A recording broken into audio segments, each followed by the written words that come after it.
Ladies and gentlemen, imagine for a moment a man who walks through life utterly adored by all. No one challenges him. No one opposes him. He never offends, never disrupts, never ruffles a single feather. At first, this might sound like the pinnacle of harmony, the ideal existence. But lean in a little closer, and you'll find something unsettling. This man, so agreeable, so universally accepted, is also utterly forgettable. You see, to live without making enemies is to live without making an impact.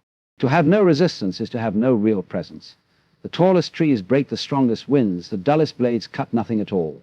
And so, I ask you, would you rather be embraced for being nothing or opposed for being something?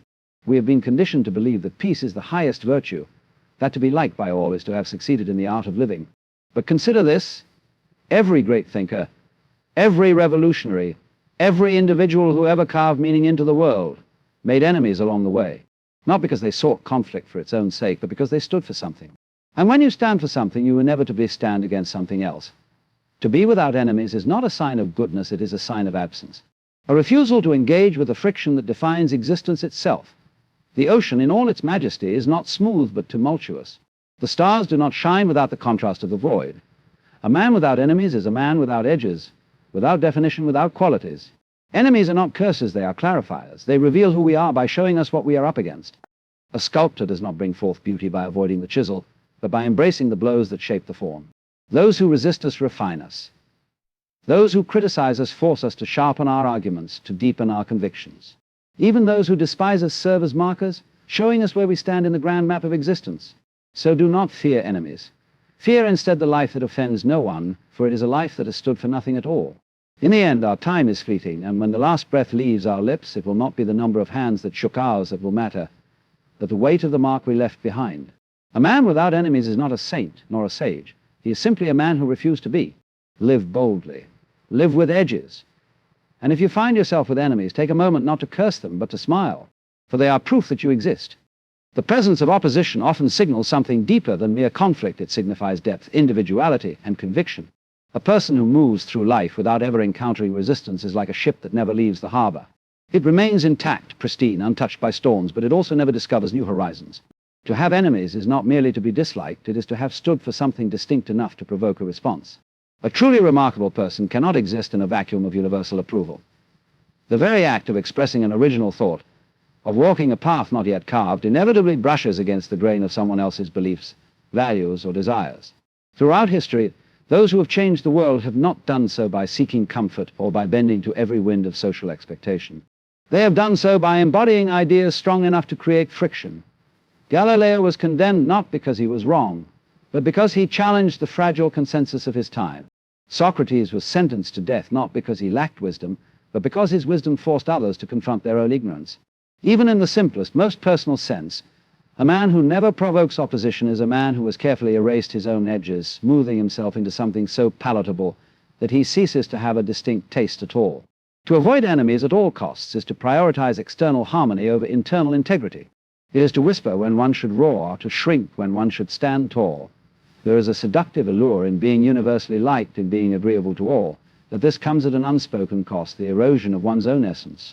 It is in opposition that we define ourselves, for without resistance, there is no test of strength, no measure of character, no confirmation of our own beliefs. The very presence of enemies is proof that we have stepped into the world with enough force to leave an imprint, and without that force we may glide through life unscathed, yet entirely unseen. There is an illusion that to be universally liked is to have mastered the art of life. But in reality, those who are liked by all are often those who have given up the sharpness of their own identity. They become mirrors, reflecting what others want to see, rather than windows into something original. There is a quiet tragedy in this, for in the pursuit of avoiding enemies, one inevitably avoids being known at all. A man without enemies is not necessarily a man of kindness, wisdom, or balance. He may simply be a man who has chosen to never take a stand. True depth of character is revealed in how one responds to opposition. There is no great art, no revolutionary idea, no profound truth that has ever emerged without challenge. If you seek to create, to lead, to transform, you will find resistance at every turn. This is not a sign of failure, but a mark of significance. Just as fire only tempers steel when it faces heat, a person only discovers the depth of their own resolve when they encounter those who push against them. A life lived without enemies is a life lived without trials, without refinement, without the necessary force that shapes raw material into something extraordinary. But to have enemies is not merely to be despised, it is to be defined. Every belief, every principle, every vision worth holding creates a natural opposition. This is the price of authenticity. To truly live is to create a ripple in the world around you, and ripples disturb the stillness. Some will resent the disturbance, for it forces them to confront things they would rather leave untouched. But that is not your burden to bear. If the cost of keeping the peace is to silence your own truth, then that peace is not worth having. And so the presence of enemies is not a flaw, it is evidence that you have left an impact. And impact is the only true measure of a life well lived. Growth is not found in comfort, nor is strength built in the absence of resistance. A life devoid of conflict is a life devoid of evolution, for without challenge there is no reason to push beyond one's current limitations. The river carves its way through stone, not because the stone welcomes it, but because the pressure of time and persistence forces transformation. Likewise, the human spirit does not expand in stillness, but through the friction of opposition. Those who never face enemies, who never encounter real resistance, remain untested, unsharpened, untouched by the very forces that shape greatness. It is easy to admire the path of least resistance, to walk a road where no obstacles arise, where no one ever stands in the way. But such a path is also a barren one. In the absence of opposition, we become stagnant, trapped in the illusion of peace, while the edges of our character grow dull. There is no strength in a tree that has never faced a storm, for when the wind finally comes, it will not bend, it will break. True resilience is not born from ease, but from struggle, from the constant push and pull between one's ideals and the world's resistance to them. Even in the smallest moments of life, resistance refines us.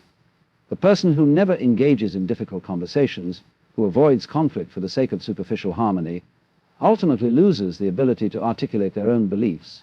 Their ideas remain soft, unchallenged, unable to withstand scrutiny. But the one who stands firm in the face of opposition, who defends their truth even when it is unpopular, grows sharper with every challenge. Opposition forces clarity, it demands precision. It reveals weaknesses that must be strengthened and convictions that must be re-examined. A life without resistance is a life that has never been tested, and a person who has never been tested cannot claim to truly know themselves. To seek comfort over challenge, to avoid enemies rather than embrace the lessons they bring, is to remain forever unfinished and outlined without definition, a story left unwritten. Polarity is not merely an unavoidable aspect of life, it is the very essence of existence itself. Light is only visible because of darkness, sound only exists in contrast to silence, and movement is only meaningful against the backdrop of stillness. In the same way, to have a defined presence in the world is to create a natural polarity. To stand for something is to stand against something else. A life lived in complete neutrality in an attempt to appease all is a life without any real weight, for to be universally agreeable is to be devoid of true substance. We have been taught that balance means avoiding extremes, that harmony is found in pleasing everyone, but this is a misunderstanding. True harmony is not the absence of opposition, it is the dynamic interplay between forces in tension. A great piece of music is not a single monotonous note, but a combination of highs and lows, tension and resolution. Likewise, a person who never stirs opposition, who never provokes a reaction, is not balanced. They are merely absent from the rhythm of life itself. History does not remember the figures who avoided conflict, who drifted with the current of popular opinion, molding themselves into whatever shape was least offensive. It remembers those who created polarity, who, through their convictions, split the world into those who opposed them and those who followed them. Every leader, thinker, artist, or creator who left an enduring mark did so not because they sought approval, but because they accepted the cost of being polarizing. They understood that to truly exist fully and unapologetically was to invite both admiration and opposition in equal measure.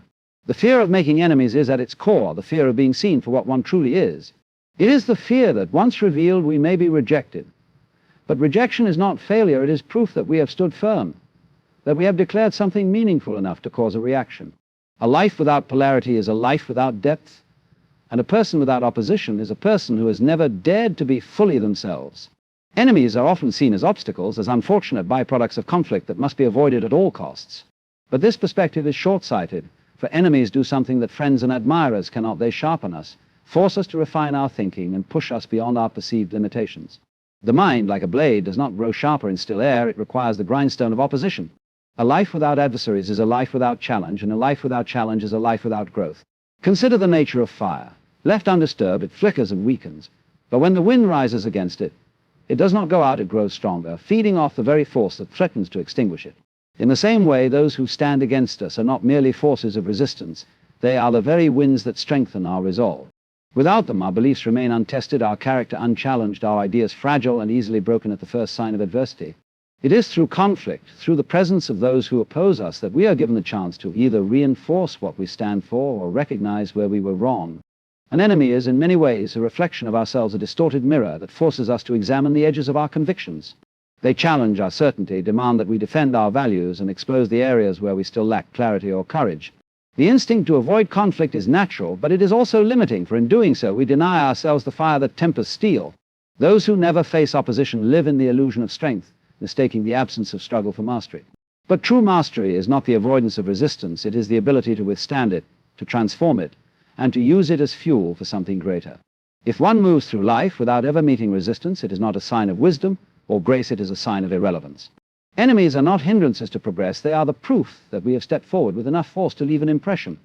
There is a quiet tragedy in a life that is lived solely to avoid friction. A person who carefully shapes themselves to never offend, never disrupt, never challenge the status quo may move through the world with ease, but they do so as a shadow present but never truly seen. The cost of this avoidance is not merely the absence of enemies, it is the absence of identity itself. To be wholly accepted by all is to have sacrificed every sharp edge, every defining trait, every forceful conviction that makes a person unique. Authenticity has a price, and that price is resistance. The moment one begins to live honestly, to express unfiltered thoughts, to pursue unconventional paths, to embody a truth that does not bend to convenience, opposition arises. Some will be discomforted by such boldness, others will be threatened by it.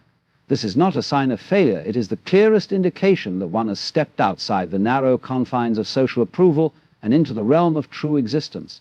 The most uninspired lives are often the most peaceful, not because they are virtuous, but because they have chosen ease over meaning. Friction is not something to be feared, it is something to be embraced.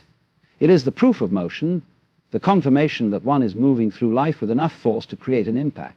A person who walks with purpose will always kick up dust, will always encounter resistance, will always stir the waters around them. This is not a defect, it is a mark of presence. To exist fully is to be noticed, and to be noticed is to be judged, admired, and inevitably opposed. A man without enemies has not achieved harmony, he has simply erased himself from the equation. He has chosen to live as water poured into any available vessel, taking on the shape of whatever surrounds him, never asserting his own form. But a life that bends too easily will eventually disappear into nothingness. To truly live, one must be willing to endure the weight of opposition, for without it, there is no proof that one has ever stood at all. A life without enemies is not a life of virtue, but a life of absence. It is not the mark of wisdom or harmony, but of a quiet surrender and existence so carefully curated to avoid friction that it leaves no lasting impression.